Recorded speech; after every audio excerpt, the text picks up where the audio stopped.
Beth Blacker is a Scorpio extrovert, raised by strong female role models who instilled in her a belief that she could do anything she set her mind to.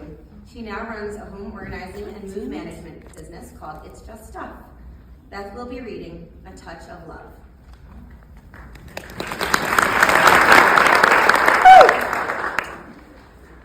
My mother made the best latkes, aka potato pancakes. I know there are a lot of people who would argue their mothers were better, but seriously, I will go to my grave knowing that my mothers were the absolute perfect balance between thin, crispy shreds of potato on the outside and a slightly soft, smashed potato texture on the inside. She made them once a year, and it was an all-day event during Hanukkah in our childhood home, especially before food processors replaced hand graters that you inevitably scraped at least one knuckle while grating 20 pounds of potatoes, as well as having a non-stick electric frying pan to ensure more even cooking instead of having individual pans on each stovetop burner with grease splattering everywhere. My mother learned how to make them from her grandmother, and therefore my great-grandmother. She immigrated from Czechoslovakia in the late 1890s and lived with my mother, grandmother, grandfather while my mother was growing up in Detroit.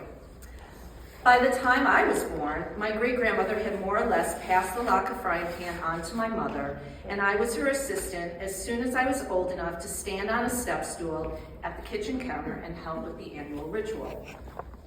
The truth was that I spent a lot of time in the kitchen with my mother. I wasn't much of an athlete, unless you consider cooking and baking a sport. So the kitchen was our comfort zone, where we bonded over and over again, not just for holidays, but most days after school when I would help her make dinner, and on weekends when we would experiment with baking new cookies and cakes, usually from her dog-eared copy of the original Betty Crocker cookbook. But latke season, that was special. There was a rhythm to the ritual that didn't require much in the form of discussing what either was doing, even though we didn't follow a recipe.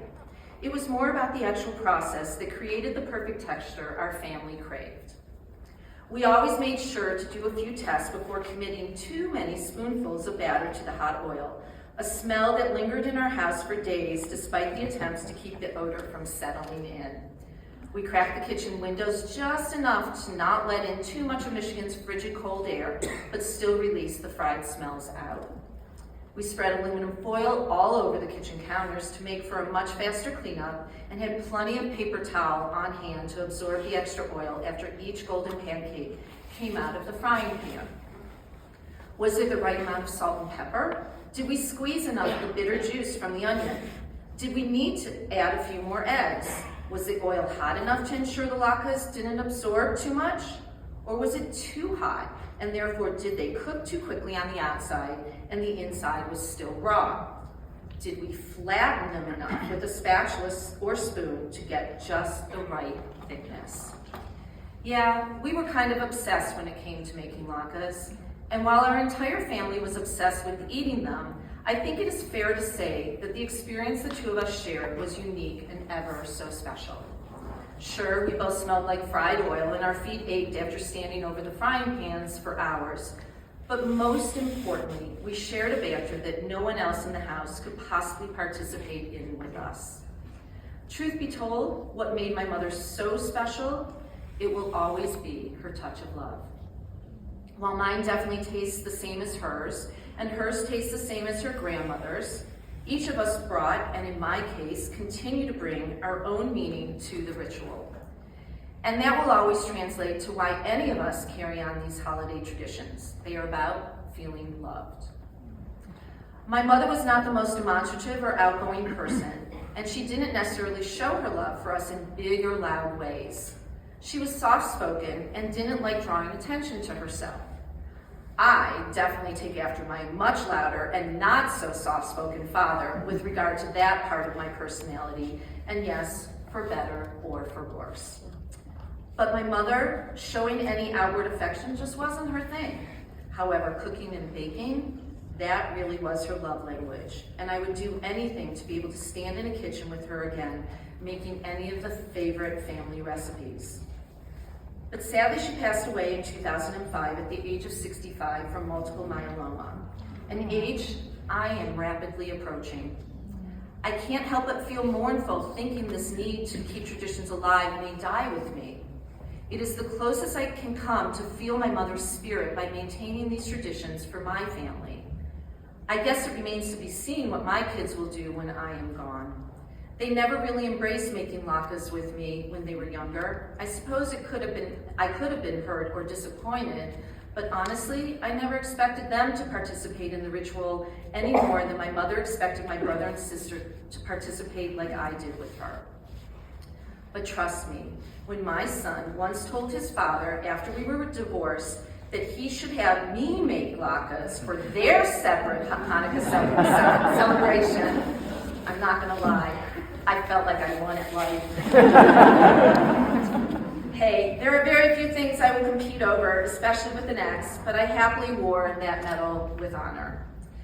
Never mind, my son was 4 at the time. He spoke his truth, and 20-something years later, I am still clinging to that moment. My ex does a lot of things admittedly better than me, like sports and pivot tables, but latkes? Nope, he doesn't even get to claim his are better. So to my son, Nathan, thanks for the Lifetime Achievement Award. During the years I lived in Florida, whether married or single, I always had a large group of family and friends come for the one day a year I brought out not 1, but 2 electric frying pans and proceeded with setting up a literal frying station on the lanai of any of my homes in Tampa. It didn't matter if it was 90 degrees and humid as hell during the holidays there. I was bound and determined to keep the smell and cleanup at a minimum. Watching hundreds of latkes that took all day to make get consumed in a matter of what seemed like minutes every year might be frustrating to some, but it was and still is a badge of pride I wear ever so proudly. I love seeing the social media posts of others making them and the friendly arguments that ensue regarding the texture, seasoning, and thickness. We are all entitled to our opinions, or so we were led to believe in 9th grade government, but I digress. The one thing we should agree on, though, is why we put ourselves through what amounts to a very messy and time-consuming endeavor. Again, it's all about traditions, family, and most importantly, love. My now adult children live on opposite ends of the country, and unfortunately we can't be together every year around Hanukkah, but I do usually get a very last-minute text asking me the proportions of shredded versus chopped versus almost pureed potatoes. Remember, I got the Lifetime Achievement Award years ago for my son, so getting any additional validation at this stage is just the sour cream on top of the applesauce, on top of the latke. Again, the texture is crucial, or seriously, why bother? I still commit one day a year to making hundreds of latkes for my adopted family here in Colorado for no reason other than to still feel my mother's touch of love while inserting my own as well. I crank up my favorite playlist that includes songs to motivate me, like Alicia Keys' Girl on Fire, or Katrina and the Waves, Walking on Sunshine. And by the way, you're welcome for sharing their band's name should it ever come up in a trivia contest. Katrina and the Waves. Bottom line, my heart and soul get fed every Hanukkah knowing I'm spreading love where I can. And yes, feeling the love in return when a friend thanks me profusely for taking the time to share a little love in the form of a dozen latkes. May we all feel those touches of love this holiday season and beyond. And if you want a dozen or more latkes this year, by all means, reach out. I'm not kidding. What's another 20 pounds of potatoes to grate, right? Thank you.